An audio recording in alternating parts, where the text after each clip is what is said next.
అందుకు నన్ను మీకు రుద్రదేవునిగా పరిచయం చేశారు. పాలన కోసం పడ్డాను, ఎంతో కష్టపడ్డాను, మన రాజ్యాన్నే గెలిపించాను. ఆ సమయంలో నేను మీకు రుద్రమాదేవి అని తెలిసి నన్ను ఒప్పుకోలేదు. కొంతమంది సామంత రాజులు నన్ను ఒప్పుకోలేదు. ఆడవారైతే ఏమవుతుంది, కష్టపడుతున్నాం కదా, మీకోసం కష్టపడుతున్నాము కదా.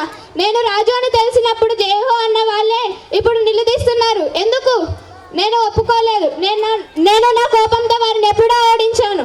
అప్పుడు మొదలైంది నా పాలన, అద్భుతమైన పాలన. ఆ పాలనలో ఒక గొడవ, అది కూడా ఒక నది గురించి గొడవ. నేను బాధపడ్డాను, సహించలేకపోయాను, చాలా కోపం వచ్చింది.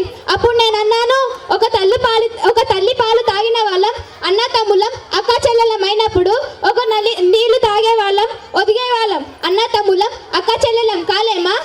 అలా నా మాటలతో ఎందరో కలిశారు, ఎన్నో రాజ్యాలు కలిసి సుఖంగా జీవిస్తున్నారు. నేను మీకు చెప్పింది ఏమీ లేదు.